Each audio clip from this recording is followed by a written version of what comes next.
Isipin mo na nabubuhay ka sa mundo kung saan ang lahat ay may sariling dragon maliban sa iyo. Ang mga dragon na ito ay maaari lamang sakyan at kontrolin ng kanilang master. Hanggang sa magising mo ang isang misteryosong kapangyarihan upang kontrolin at pamunuan ang pinakamalakas na dragon. Kapag ang bata ay nag 7 years old na, pumapasok sila sa Albion Forest upang hanapin ang Mother of All Dragons. Ibibigay nito sa kanila ang markings kung saan magsisimulang isilang ang dragon na makakasama.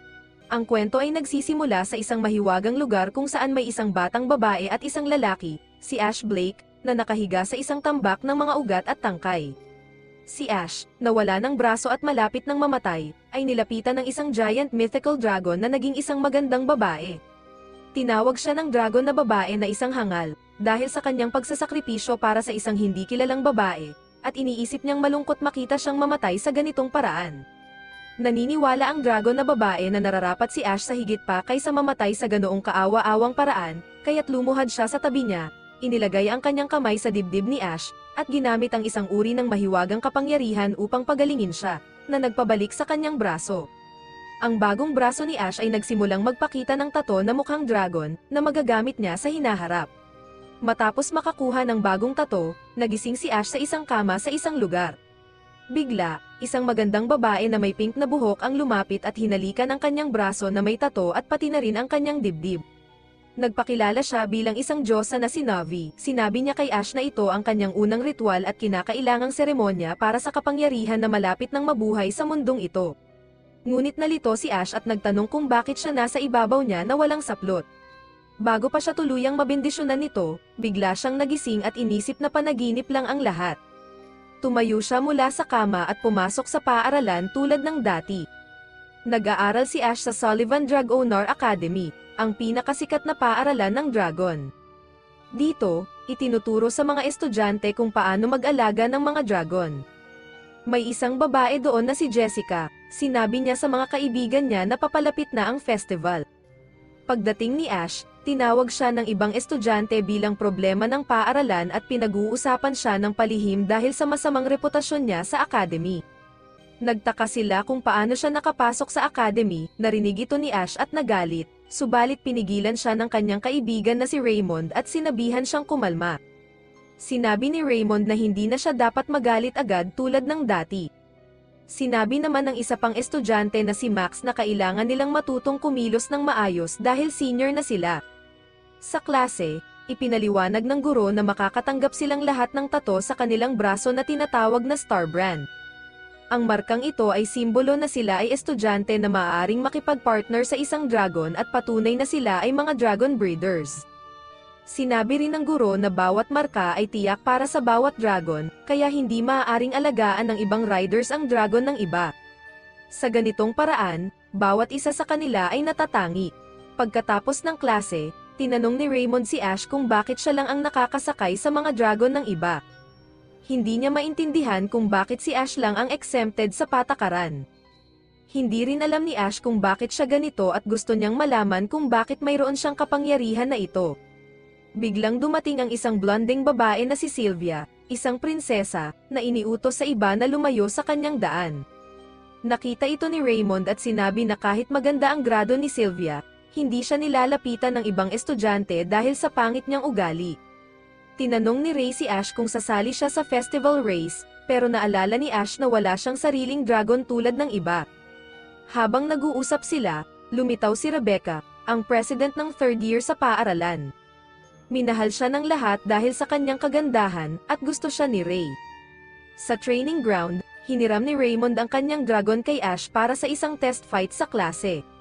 Nang magsimula ang test, pinakita ni Sylvia na isa siya sa pinakamagaling sa klase sa pagkontrol ng kanyang dragon. Si Ash naman ay nakaharap sa isang magaling na estudyante. Subalit, nang umiwas siya sa isang atake, aksidenteng tinamaan niya ang dragon ni Sylvia, kaya pinahinto ng guro ang klase. Lumapit si Sylvia kay Ash at sinampal siya. Ininsulto siya tungkol sa hindi pagkakaroon ng sariling dragon, at sinabi na baka patay na ang dragon na para sa kanya. Nagalit si Ash at gusto niyang lumaban, pero pinigilan siya ni Raymond. Sinabi ni Raymond kay Sylvia na humingi siya ng tawad kay Ash, at sinabi ni Sylvia na kung talunin siya ni Ash sa race, hihingi siya ng tawad. Sa gabi, nanaginip ulit si Ash at binisita siya ni Navi sa panaginip. Sinabi ni Navi na gusto niyang suriin ang katawan ni Ash dahil siya ang may hawak ng kapangyarihan.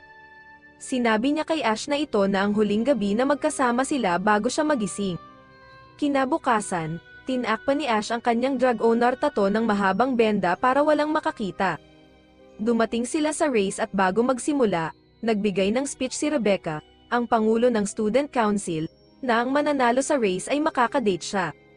Si Sylvia ay nagbigay rin ng speech, pero maikli lang at walang gaanong sinabi. Nagtaka ang ibang estudyante at sinabing walang damdamin si Sylvia at napaka-strict sa Dragon Tournaments. Nang magsimula ang race, tumakbo lahat kasama ang kanilang mga dragon. Si Ash at Sylvia, kahit magkaaway sa race, napansin ni Ash na hindi makausad si Sylvia dahil hinaharangan siya ng ibang babae na naiinggit sa prinsesa. Kaya, sinabi ni Ash na tutulungan niya si Sylvia kapalit ng gamit niya sa paa, at sumang-ayon ang babae. Gumamit si Ash ng dragon ni Raymond at lakas para itulak ang iba na nagdulot ng pagkakabagsak nila. Pagkatapos, lumipad palayo si Sylvia at sinabing hindi siya magpapadala ng kahit ano kay Ash at tinawag siyang marumi. Patuloy ang karera hanggang sa huminto si Ash para magpahinga ang dragon ni Raymond. Narinig ni Ash ang isang ingay sa kagubatan at nagpasya siyang tingnan ito. Nakita niya ang isang malaking airship at isang lalaki na may dalang sandata na lumapit sa kanya. Bigla, inatake siya ng isang hooded na babae na si Anna. Tinangka ni Ash na tumakas at sinabi niyang wala siyang ginawang mali, ngunit sinabi ni Anna na ang lahat sa Dragon Kingdom ay kaaway niya. Habang hinahabol siya, napalapit sila sa gilid ng bangin. Nang subukang atikihin siya ulit ni Anna, mabilis na umiwas si Ash. Bumagsak ang bahagi ng bangin, at muntik nang mahulog si Anna pero sinagip siya ni Ash. Ngunit, hinila siya ni Anna at nahulog si Ash. Habang nahuhulog, tinanong ni Ash kung bakit siya mabait sa iba at kung ito ba ang paraan ng kanyang kamatayan. Biglang nagliwanag ang kanyang tato na may asul na liwanag, at nakita niya ang itsura ng kanyang sariling dragon partner. Nang hawakan ni Ash ang dragon egg, nagising ang isang magandang babae na may pink na buhok. Nang makita niya ito ng malapitan, napagtanto niyang hindi ito dragon kundi isang tao. Nagtataka siya kung hindi ba tunay na dragon ang kanyang dragon. Napansin din niyang kamukha niya si Navi mula sa kanyang mga panaginip. Nang magising ang babae, sinaktan niya si Ash at tinanong niya kung bakit siya malakas. Sinabi niyang dragon siya at dapat lang na malakas.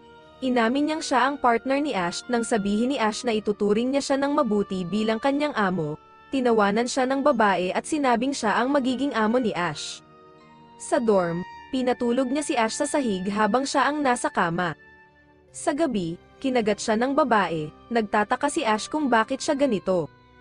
Kinabukasan, dumating si Rebecca, ang pangulo ng mga estudyante, at sinabing narinig niya ang tungkol sa kakaibang dragon ni Ash. Nang makita nila ang dragon, nagtanong sila kung bakit walang damit ito. Sinabi ng dragon na hindi niya kailangan ng damit dahil dragon siya, hindi tao. Binigyan siya ni Rebecca ng damit at pinayuhan si Ash na mamili ng mga kailangan nito. Habang namimili, gusto ng dragon ang crepes imbes na karne. Binigyan siya ni Ash ng crepes, ngunit nag-collapse ang dragon. Buti na lang at dumaan si Sylvia kasama ang kanyang katulong at ipinaliwanag na ang crepes ay parang alak para sa mga dragon. Nagbigay sila ng lunas at nagpasalamat si Ash kay Sylvia. Humingi rin ng tawad si Sylvia sa mga sinabi niya dati tungkol sa dragon ni Ash. Pinangalanan ni Ash ang kanyang dragon na Echo, tulad ng naisip niya bago ito nabuo. Nang gawin niya ito, nagkonekta ang kanilang mga star brands. Nang magpaalam si Echo na pupunta sa restroom, nag-alala si Ash nang hindi ito bumalik agad. Pumasok siya sa banyo ng babae at nakita si Sylvia. Tinulungan siya ni Sylvia na hanapin si Echo. Lumabas na kanidnap si Echo ng isang doktor na gustong malaman ang tunay na kalikasan niya bilang dragon. Nang subukang iligtas ni Ash at Sylvia si Echo, inatake sila ng doktor. At, sa tulong ng kanilang koneksyon, nagising ang kapangyarihan ni Ash at nailigtas niya si Echo. At, nang hawakan niya si Echo, sinampal siya nito. Kinabukasan sa paaralan, nagulat si Ash nang malaman niyang si Angela ang kanilang bagong guro sa homeroom. Nakaramdam ng matinding selos si Sylvia kay Ash, nagtataka kung bakit siya lang ang nakakasakay sa kahit anong dragon habang siya ay nakasakay lang sa kanyang tapat na kaibigan na si Lancelot. Nagpapasalamat siya kay Lancelot, ngunit umaasa siyang maging maestro siya balang araw. Dahil sa mga iniisip na ito, tinest ni Sylvia ang kanyang kakayahan sa pamamagitan ng pagsakay sa ibang dragon, ngunit naging bayulente ang dragon, na ikinagulat ng ibang estudyante at ni Rebecca. Nagtaka si Ash kung bakit nag-take ng risk si Sylvia at sinabi ni Rebecca na dahil ito sa selos niya kay Ash. Sinubukan ni Rebecca na kalmayan ang galit na dragon. Pagkatapos ng gulo, nagtaka si Ash kung bakit seloso si Sylvia sa kanya kahit marami na siyang taglay. Napansin ni Echo ang mga taga-nayon na nagtitipon sa isang estatwa at tinalakay nila ang konsepto ng Archdragon skills. Binisita ni Anna ang kaharian at nagulat nang makita niyang buhay pa si Ash. Iniulat niya na kalmado ang Lautremont Royal Kingdom. Nagplano si Milgauss na atakehin ang syudad at nagpadala ng nabuhay na muli na dragon, ang Necromancia, para umatake sa syudad. Nang subukan ng mga estudyante na labanan ito, napagtanto nilang nabubulok at nagre-regenerate ang dragon. Nagulat si Sylvia at nahirapang lumaban habang si Echo ay natrap. Si Rebecca ang natira at naglunsad ng mga atake pero walang epekto. Hiniling ni Rebecca kay Ash na tiyakin ang kaligtasan ni Sylvia bilang prinsesa. Nang tumanggi si Sylvia, sinampal siya ni Ash para magising sa shock. Nilunok ng Necromancia si Echo at hiniling ni Ash kay Sylvia na tawagin ang kanyang dragon para iligtas si Echo. Tinawag ni Sylvia si Lancelot at nilabanan nila ang dragon.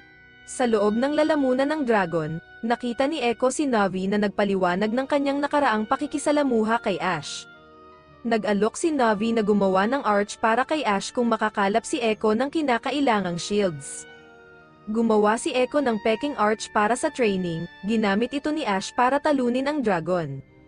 Napagtanto ni Milgauss na nabigo ang kanilang plano at nagpasya silang umalis. Sinabi niyang hindi pa sila lubos na nabigo dahil mayroon silang parehong lalaki at babae. Pagkatapos ng insidente, kinilala ni Rebecca na hindi sapat ang kanilang seguridad. Inanyayahan niya sina Sylvia at Ash na sumali sa Student Council para palakasin ang depensa ng bansa. Sumang-ayon sila at sinimulan ni Rebecca ang seremonya ng kanilang pag-induct. Nagalit si Echo nang makita niyang nakikipag-usap si Ash kay Rebecca at sinampal siya dahil sa pagpapabeya sa kanya. Naalala ni Sylvia ang isang pangyayari noong bata pa siya. Sa edad na 7 taon, walang natanggap na dragon si Sylvia. Nagpasya siyang maghanap ng dragon sa kagubatan kung saan siya nasugatan at napagod. Nakatulog siya sa lupa na umiiyak at nakatagpo ng isang batang lalaki na nag-alok ng tulong. Hindi niya alam na ang batang lalaki ay si Ash. Nagtataka si Ash sa isang teddy bear sa kanyang kwarto, na hawak ni Sylvia noon. Hindi niya maalala kung saan niya ito nakita dati. Inanunsyo ni Rebecca ang mga bagong miyembro ng Student Council at nagbigay sila ng kanilang mga talumpati. Nagalit si Echo nang tumawa ang mga estudyante sa kanyang talumpati, ngunit pinakalma siya ni Ash. Natuklasan ni Ash na may bagong fan club na itinatag para sa kanya, ang Silver Knight Fan Club, na itinatag para sa tao na tumalo sa Necromancia Dragon. Tinanong ng leader ng club, si Jessica, kung sino ang Silver Knight, ngunit nanatiling tahimik si Ash at ang iba na nakakaalam ng kanyang lihim. Ipinaliwanag ni Jessica na hinahanap niya ang Silver Knight dahil naniniwala siyang nakatadhana siyang magpakasal dito, isang pahayag na ikinagulat ng ibang estudyante. Ibinunyag ni Rebecca na siya ang kapatid ni Jessica at ipinaliwanag na lagi nang naghahanap si Jessica ng paraan para maging noble. Iniisip niyang sa pamamagitan ng pagpakasal sa Silver Knight, makakamit niya ang katayuang noble sa kanilang kaharian. Pinayuhan ni Rebecca si Ash na itago ang kanyang pagkakakilanlan bilang Silver Knight kung ayaw niyang lapitan ni Jessica. Sa ibang bahagi ng syudad, nagpanggap si Anna bilang isang batang babae para maghanap ng impormasyon tungkol sa batang tumalo sa dragon, isang gawain na hindi niya masyadong gusto. Inanunsyo rin ni Rebecca na bibisita sa paaralan ang unang prinsesa na si Veronica, na binyansagang Ironblood Valkyrie dahil sa kanyang tapang. Si Veronica ay ate ni Sylvia, ngunit natatakot si Sylvia sa pagdating niya dahil sa hindi magandang karanasan sa kanya. Isa sa mga alaala ni Sylvia ay nang hinagis ni Veronica ang isang dragon sa kanya at inasahan siyang lumaban. Nang dumating ang araw ng pagbisita ni Veronica, nagkulong muna si Sylvia sa kanyang kwarto at tumangging lumabas. Ngunit naalala niya ang batang lalaki na tumulong sa kanya noon, at nagpasya siyang lumabas at harapin ang kanyang ate. Nang dumating si Veronica, tinanong niya ang kanyang kapatid at nang lumabas si Sylvia, sinubukan ni Veronica na saktan siya. Lumantad si Colette bilang impostor, ngunit alam ni Veronica na hindi magagawa ni Sylvia na lokohin siya. Tinawag ni Veronica si Sylvia at pinagalitan siya, sinabing wala siyang kakayahan bilang isang knight. Nang mapahiya si Sylvia, umiyak siya, at pinigilan ni Ash si Veronica sa kanyang pagtrato sa kapatid. Bago makalapit si Ash kay Veronica, hinarangan siya ng knight na si Glenn. Kinilala ni Veronica si Ash bilang Silver Knight na sumagip sa syudad. Ibinunyag na si Anna ay dating kasapi ng pamilyang Tantalo na si Shamara, na ngayon ay naglilingkod sa kanyang amo dahil iniligtas niya ang kanyang syudad mula kay Veronica. Nang marinig ni Shamara na nasa syudad si Veronica, pinaghandaan ng pamilya Tantalo na harapin siya, kahit na alam nilang mapanganib ito. Inilagay si Ash sa pangangalaga ng isang maid na si Prim para ihanda siya sa pag-join kay Veronica sa pool. Nag-usap sila ni Rebecca tungkol sa posibilidad na ang necromancia ay gawa ng Zep Heroes Empire, dahil sila lang ang kilala sa kanilang kakayahan sa engineering at agham.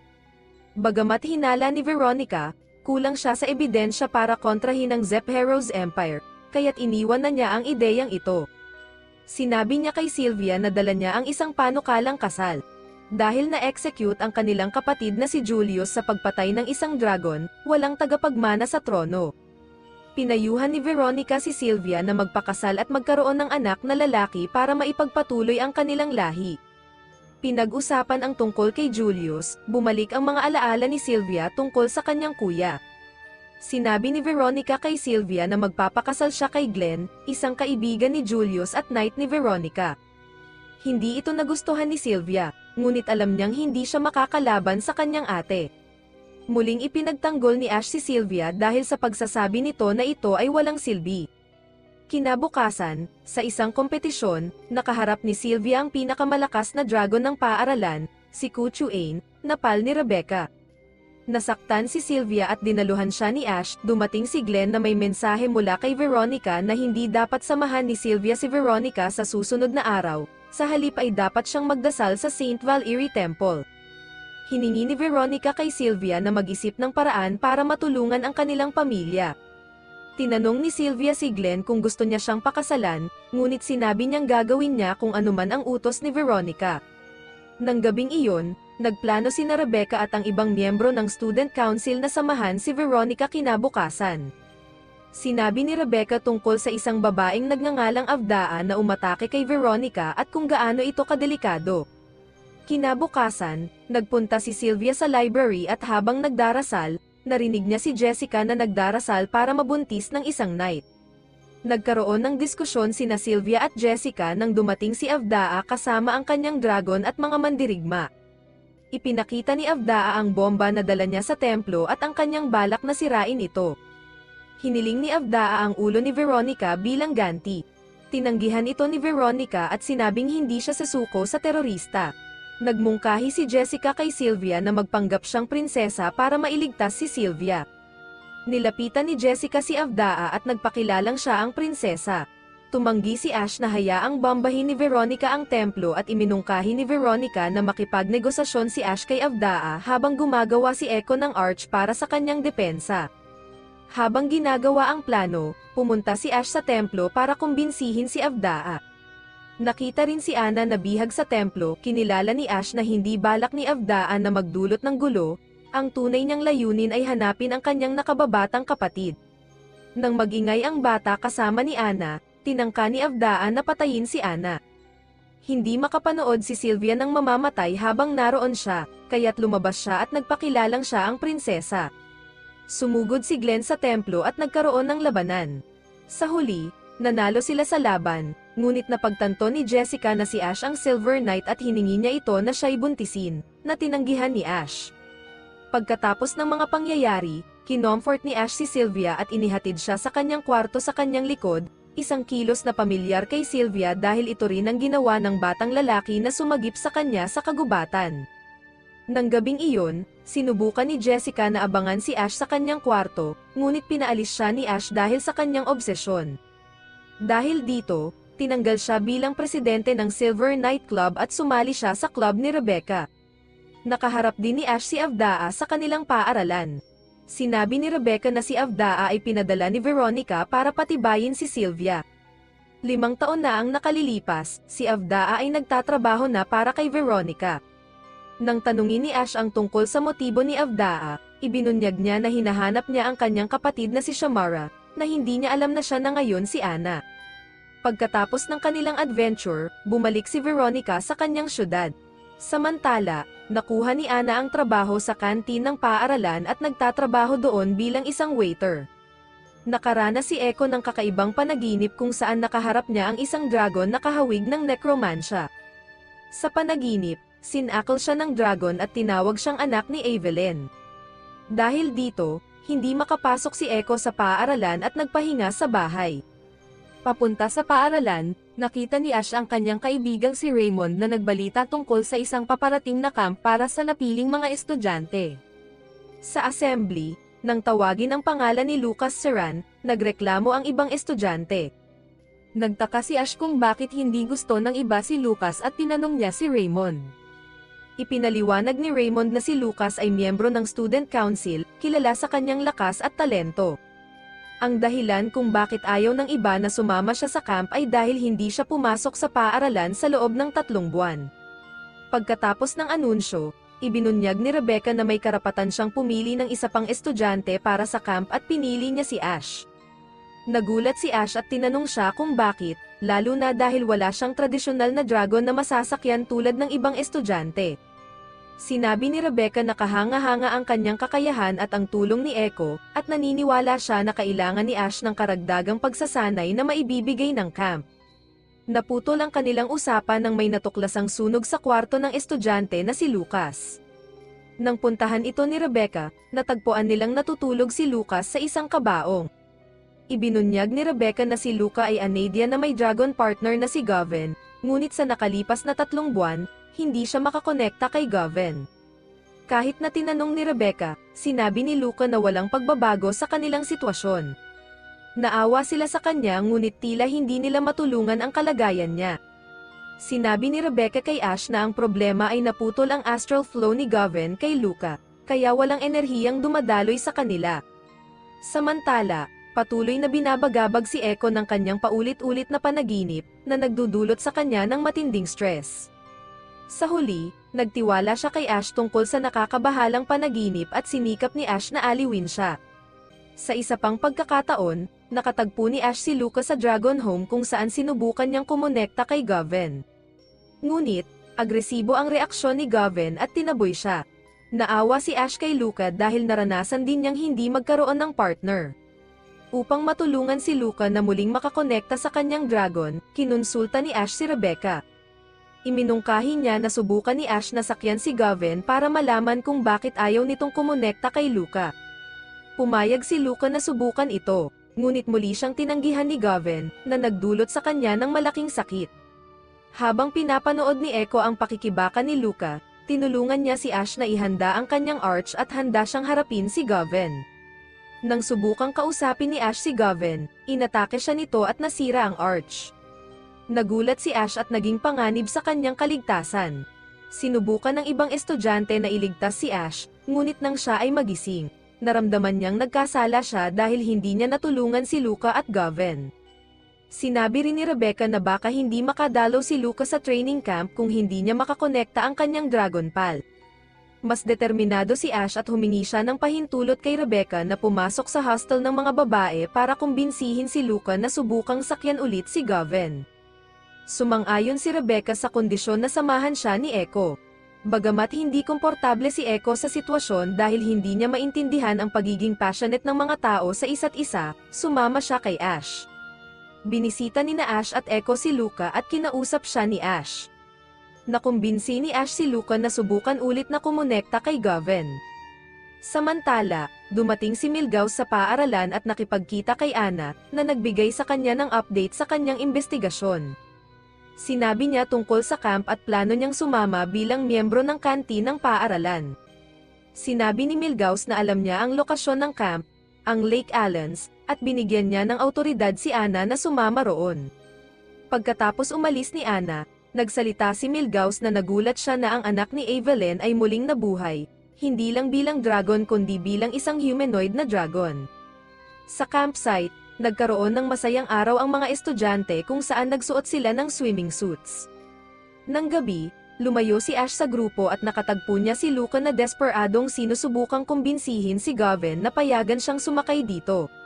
Nang tanggihan ulit siya ni Gavin, gumuho si Luca sa luha. Nagalit si Ash sa katigasan ni Gavin at hinamon ito na ipahayag ang tunay nitong damdamin. Nagpasya si Ash na sakyan si Gavin at subukang maunawaan ito, kahit na maaaring magdulot ito ng panganib sa kanya. Subalit, walang arch si Ash, kaya naging mahina siya at hinabol siya ni Gavin sa kagubatan. Pinanood ito ni Anna, hindi sigurado sa intensyon ni Ash. Sa huli, tinangka ni Ash na abutin si Gavin ngunit tinanggihan siya nito at bumagsak siya, nasaktan. Lumapit si Luca para tulungan si Ash, habang napansin ni Anna ang malubhang kalagayan ni Ash. Sa una, naramdaman niyang karapat-dapat ito kay Ash dahil sa ginawa niya sa kanyang amo. Naalala ni Anna na iniligtas siya ni Ash dati kahit may sama siya ng loob dito, kaya nagpasya siyang tulungan si Ash. Inutusan niya si Luca na humingi ng tulong pagkagising ni Ash, natagpuan niya ang sarili sa High Dragon Workshop kung saan ipinaliwanag ni Navi na dinala niya si Ash doon para mas maunawaan si Gavin. Ipinahayag ni Navi na si Gavin ay isang maliit na dragon, malakas ngunit mahina ang loob. Humingi si Gavin ng tawad kay Ash at sinabing ayaw niyang sakyan siya ng iba maliban kay Luca. Ibinunyag niya na ang pagkakahiwalay ng kanilang koneksyon ay dahil sa takot niya para sa kaligtasan ni Luca. Babala ni Navi na may 5 araw na lang si Gavin na mabubuhay dahil sa kakulangan ng enerhiya. Kung hindi maibabalik ni Luca ang kanilang astral flow, mamamatay si Gavin. Ibinahagi ni Ash ang impormasyong ito kay Luca, na determinadong iligtas si Gavin. Sa ibang lugar, natuklasan ni Angela ang isang bawal na aklat ng tipan na naglalaman ng kasaysayan ng kaharian. Pinag-usapan ng libro ang 2 prominenteng pamilya, ang Evelyn at ang Dark family ng Nenya. Dumating si Milgauss na nagdulot ng gulo kay Angela. Inutusan din ni Milgauss si Anna na tapusin si Angela. Tinawag ni Milgauss si Angela na Angie, isang pangalan na ginagamit lang ni Prince Julius. May mental na pagtutunggali si Milgauss sa kanyang sarili at nagpasya na huwag patayin si Angela. Nagplano si Milgauss na magpakawalan ng isa pang necromancia sa camp. Nagmamadali si Luca sa kanyang mga kaklase para magbigay ng mahalagang anunsyo na nawawala si Gavin. Ibinahagi ni Rebecca ang pinagmulan ng kanilang training camp, Willingham Melem. Napagtanto ng grupo na kailangan nilang hanapin si Gawain bago pa mahuli ang lahat. Iminungkahi ni Rebecca na kanselahin ang kanilang nakaplano na party para maghanap kay Gavin, ngunit sinabi ni Ash na mas mabuti kung magpapatuloy ang party habang tahimik na naghahanap ang student council members. Sa huli, napagpasyahan na si Rebecca ang dadalo sa party habang ang iba ay maghahanap. Nakatuklas sina Ash at Sylvia ng koneksyon patungo sa Willingham Melem kung saan nila inaakalang nandoon si Gavin. Natagpuan din nila si Angela na bihag doon, samantala, nagpakawala si Milgauss ng ilang necromancia sa party. Sa gitna ng kagipitan, nakiusap si Ash kay Echo na bumalik sa workshop at gumawa ng arch para sa kanya. Kahit naalala ni Echo na kakagaling lang ni Ash sa pinsala, pumayag siya. Habang papasok sila sa Mosem, tinuya ni Milgauss si Sylvia, sinabing kung si Veronica ang humarap sa kanya, mas magiging hamon ito. Lumaban si Ash kay Milgauss gamit ang kanyang knight armor, habang si Sylvia naman ay nakaharap kay Anna.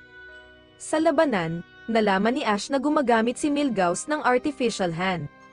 Nanalo sina Arch at Sylvia sa kanilang mga laban at umamin si Milgauss na talo siya. Sinabing kailangan niyang baguhin ang kanyang opinyon sa lakas ni Sylvia dahil mas malakas na siya ngayon. Tumakas si Milgauss pagkatapos nakita nila ang kanilang mga kasamahan na patuloy na lumalaban sa necromancia, na nagdulot ng panghihinayang kay Luca dahil hindi niya matulungan ang mga ito. Ngunit, nagtipon siya ng lakas ng loob at nakiusap kay Gavin na bumalik, nangako na hindi na siya matatakot. Muling nagkonekta si Gavin kay Luca at magkasama silang sumakay kay Gavin. Ginamit ni Luca ang Dragon Dance para talunin ang natitirang Necromancia at mailigtas ang kanyang mga kasamahan. Samantala, nakipagkita si Miles kay Clay, isang miyembro ng militar na noble ng Zero's Empire, at iniulat na hindi lubos na nabigo ang kanilang mga pag-atake. Nagpahayag si Clay ng kanyang pagnanais na makita ang pagbagsak ng Lautréamont Knight County at Chevron Kingdom sa paparating na Continental Congress. Bumalik ang mga estudyante sa kanilang paaralan at ipinagdiwang ang kanilang tagumpay. Sa panahon ng pagdiriwang, nakatanggap sila ng liham mula sa hari na nag-aanyaya kay Sylvia na dumalo sa Continental Congress at hinihiling na isama niya sina Ash at Echo. Ang Continental Congress ay isang programa na ginaganap tuwing 5 taon sa 5 bansa sa kontinente ng especially Arda.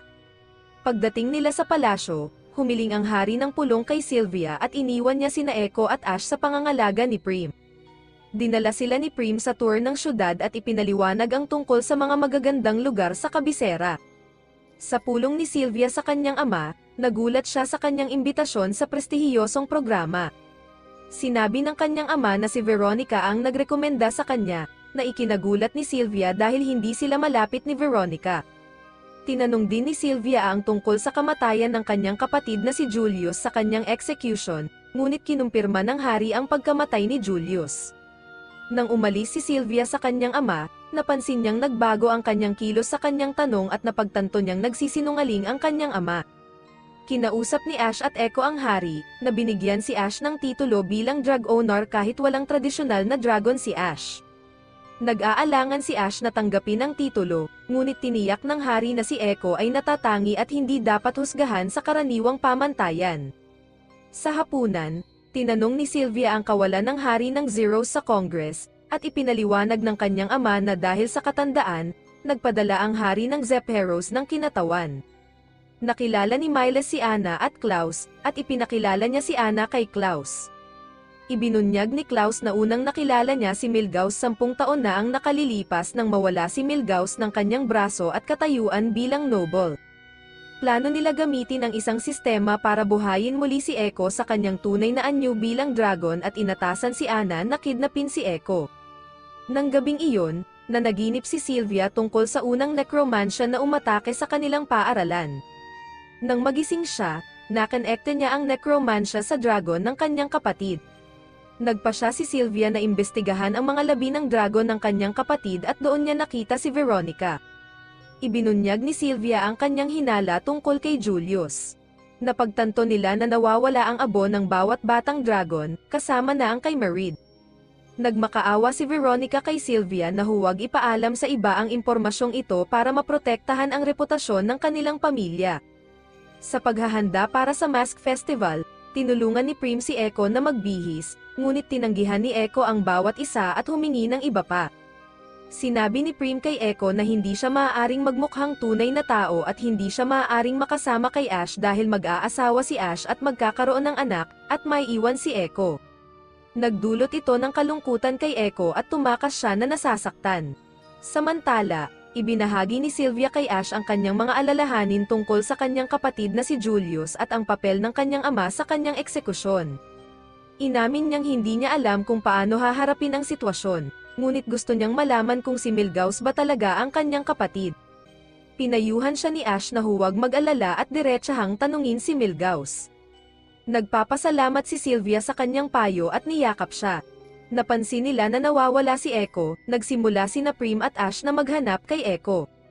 Sinabi ng isang tagapaglingkod ng palasyo kay Ash na dumalo sa festival habang hinahanap nila si Echo, at nagpunta si Ash sa festival na nag-aalala pa rin kay Echo.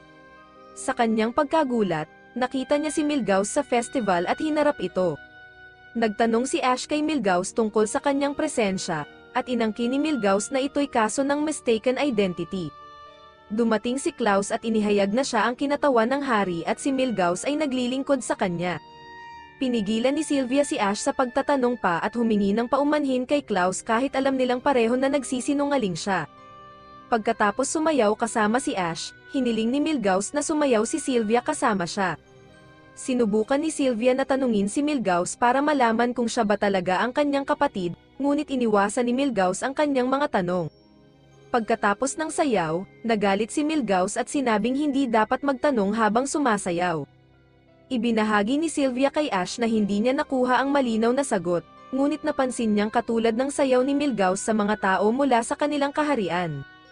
Samantala, kanidnap si Echo ni Anna, at bumalik si Prim sa palasyo na umiiyak. Ipinahayag ni Prim kay Sylvia at Ash ang mga masasakit na salitang sinabi niya kay Echo, na naging dahilan para tumakas ito. Naglunsad sila ng paghahanap kay Echo, at hinala ni Sylvia na kung kasabwat nga si Milgauss kay Klaus, ang tanging posibleng lokasyon para sa pagkakabihag kay Echo ay sa airship ni Klaus. Sa airship, sinimulan ang eksperimento para ibunyag ang tunay na anyo ni Echo. Inilagay siya sa isang drum na puno ng tubig at binomba ng enerhiya para pilitin siyang magbago. Sumigaw si Echo na humihingi ng tulong, natatakot para sa kanyang buhay.